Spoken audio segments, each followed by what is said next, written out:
శ్రీ గురుభ్యో నమ. ఓం నమో భగవతి వాసుదేవాయ. 13వ అధ్యాయం భగవద్గీత క్షేత్రజ్ఞ విభాగ యోగం నుండి ఈవేళ మనం 14వ శ్లోకాన్ని పరిశీలన చేసుకుందాం. సర్వతః పానిపాదం తత్ సర్వతోక్షిశిరో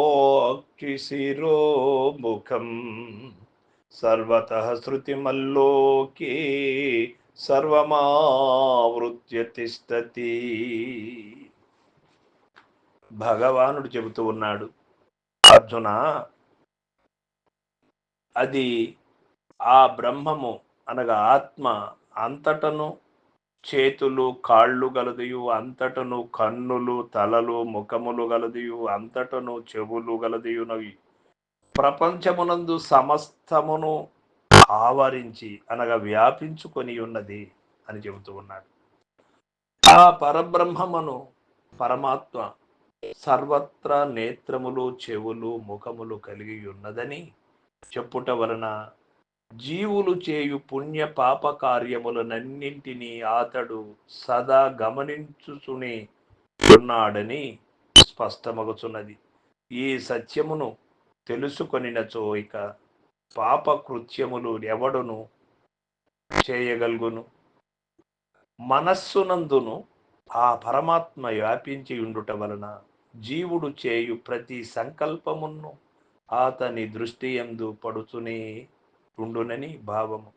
ఈ కారణమున ఏ కార్యమైనను ఏ సంకల్పమైనను ఇది ఎంత రహస్యమైనది అయినప్పటికీ సర్వాంతర్యామియగు భగవంతునకు తెలియకపోదు.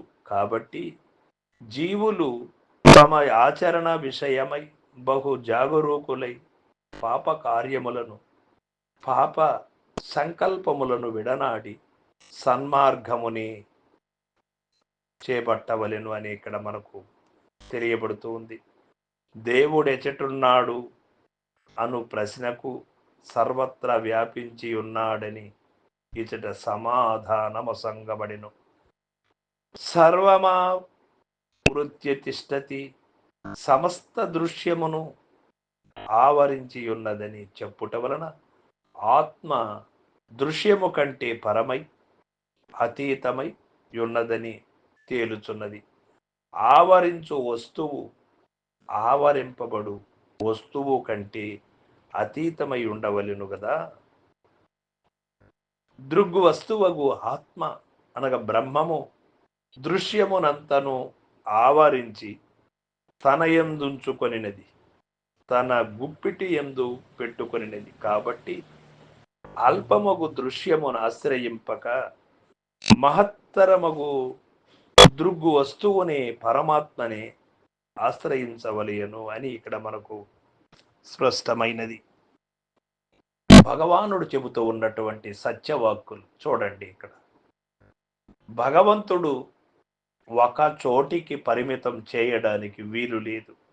మనము సామాన్యముగా మన గృహమందు ఒక పూజా గదిని నిర్మించుకొని ఆ గదిలో మాత్రమే దైవం ఉన్నాడు అని భావించుట తెలివి తక్కువ పని. ఎక్కడో ఒక దైవ ఆలయంలో మాత్రమే భగవంతుడున్నాడు అని అనుకోవడము కూడా తెలివి తక్కువ పని. ఆ విధంగా అనుకోవడానికి వీలు లేదు.